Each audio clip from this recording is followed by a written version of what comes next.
So it's getting late. There's just um, something on my mind I really wanted to share with you. So let me pull up my Google Docs because I was actually writing about this earlier today. Voice memos. I use voice memos.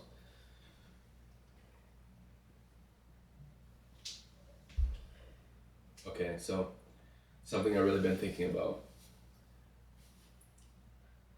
There's this time in my life where I could just attack my goals with so much intensity. And I think I found out why. To be honest, I don't really like the answer.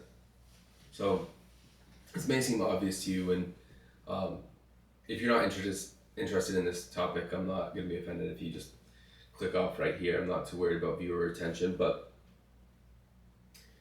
I think I have this really good idea about goal setting. So you're probably thinking I'm about to say material success doesn't matter and you should be happy to try your best. I feel like that's a conclusion a lot of people come to. My conclusion isn't even far off from that. So my problem is that the traditional goals aren't really measurable.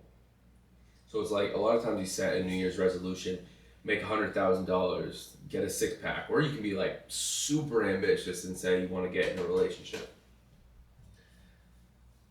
Those aren't really things you get to control. There's a lot of factors in which you can't control those. So I think if you choose resolutions like that, you're going to either be way too obsessed or not obsessed enough. And you're going to just fall in that range where everything falls apart. So I think goal setting can and should be centered around one thing, and that is the decisions that you make. So say when this happens, this is how I'll respond. I wrote down some examples. Sorry, I know I'm reading this whole thing right now, but if your goal, like everyone else, is to lose weight, simply decide that when you're home at night, you're not going to go get a snack from the fridge. Like, you're not going to have that late night ice cream. If that's your habit, you can just say, you make a one-time decision, say, I'm not doing that anymore. Say one of your New Year's resolutions is, I want to be more honest. So there's not really a way to measure that, but you can say, next time when someone is speaking bad about someone else, I will not join in. You could make a decision.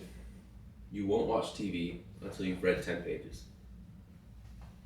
I'm spitballing here. This video is partially unscripted and I'm also partially reading off here, but I just think that who we are relies on nothing but our decision making in the moment. So instead of setting material goals based on visuals or setting goals around feelings like being happy, super simply make them all about what decision you make and when you make it. That way you get to track it every day. You build virtues, not visuals. So I apologize if this was obvious to you. It blew my mind when I started putting it together. I was like, wait, instead of goals, I could have virtues. And I thought that was amazing, blew my mind. So now I'm trying some new things, some personal brands, and instead of pretending I'm just gonna be this super rich YouTuber, simply just deciding to upload every week. It's less exciting that way. It's a lot more peaceful though. And where I do a lot of art, sometimes that peace of mind is incredibly necessary. So yeah, thank you guys for watching. I know this was just kind of a ramble, but I like to think I'm onto something. So thanks for watching.